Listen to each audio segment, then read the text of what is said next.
Gentlemen, lovely to see you. Had fun at the film. The title alone evokes epic, but as actors, what's the principal appeal of this kind of a film?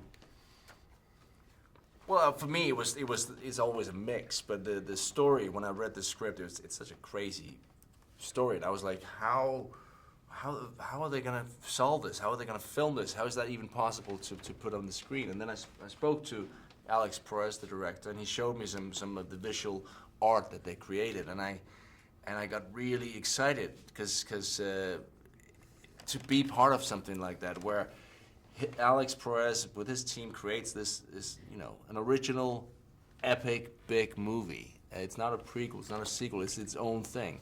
That I found was really exciting. Yeah, it felt like we were really creating something fresh and original. And as a person, you love to go on those journeys, but as an actor, we have the good fortune to be able to actually go on the journeys and tell the stories. And you kind of thought we could all jump into this and have a blast. It's thrilling, a huge amount of action.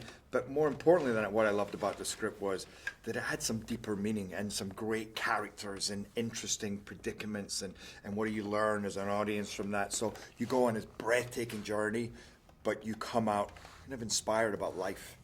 Right. What did you guys learn about Egypt and Egyptian history making this film? Well, I mean, I learned early on that... They're weird. No, but the fact was that, first of all, I read up on Horus, my character Horus, and then I realized very quickly that there are so many versions, because it's mythology, it's stories being told, and they're so different, a lot of them.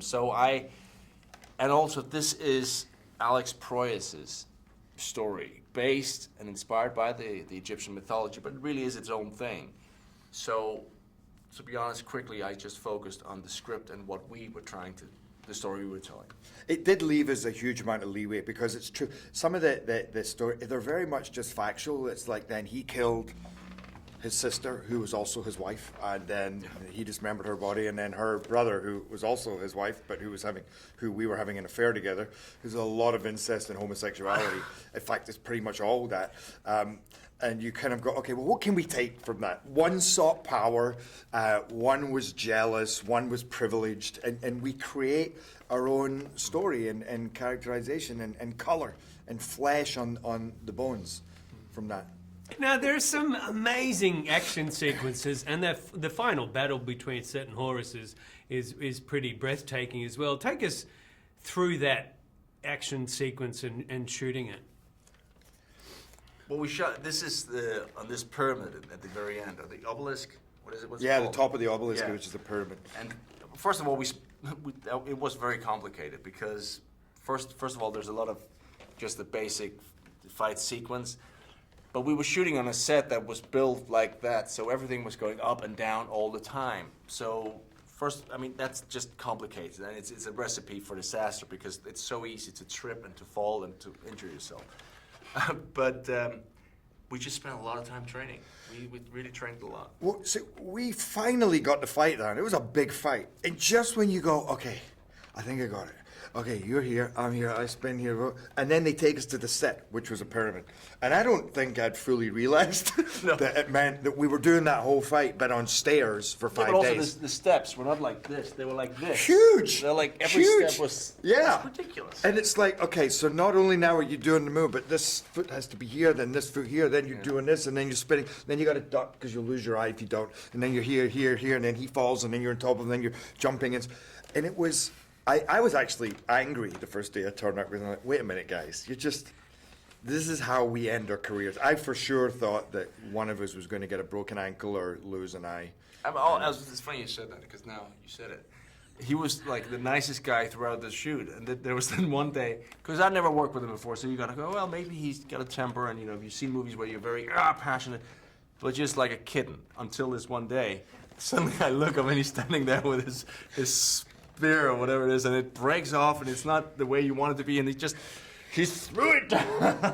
But then it's just a set, you can't just get out of this set, because you got these steps, so you wanted to storm off, but you couldn't really. And then you just came back, oh, let's just shoot it again.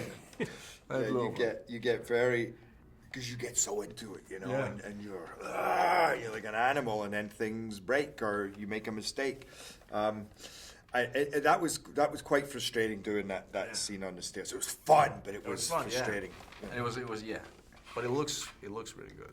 It looks amazing. That's all what matters. Yeah. The film does seem to echo 300, the film that was your big breakthrough role. And how did you feel about fighting Nikolaj, who's known as the Kingslayer in Game of Thrones? I mean, that's a pretty epic confrontation. By the way, that's true. So, you know, as people, we got on great, and there was never any games, which I love. It was always very generous. We were there for each other, but there was a healthy amount of competition. You know, if we're being honest, you go, okay, so it's 300 against Game of Thrones, right? Who's gonna? But if then that just brings the level up. You know, you just want to, and it's great for an audience as well, seeing those two guys face off. But I think the actions, the stunt guys we worked with. Oh yeah, we have to give credit to the stunt guys. Amazing team. They really delivered and made it easier for us and safer for us. Yeah, and the moves, their choreography was great.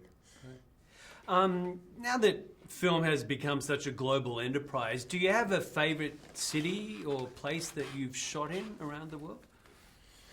Honestly, here, Sydney. I would move there in a second.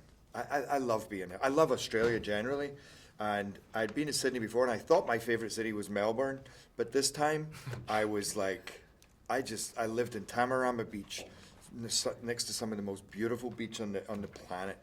You know, you could surf. The women are beautiful. The guys are cool. The weather's great.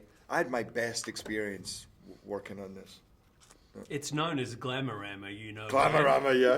That's why I chose it. I actually lived in a house. I rented a house from this Australian designer who had two basically gay pugs. They just spent the whole day trying to have sex with each other. Yeah, and you licking had the each- dogs. Yeah. They were still there. Yeah, I said, Yeah, leave yeah. the dogs. He went to Bali, and I said, I'll look, because I have a pug. I said, I'll look after your dogs. Little did I know what I was letting myself in for, which was 2 months of these dogs trying to screw each other constantly and lick each other's tongues all day long, like this. It's like, and then they come and try and lick you, and you're like, That was Glamorama for me.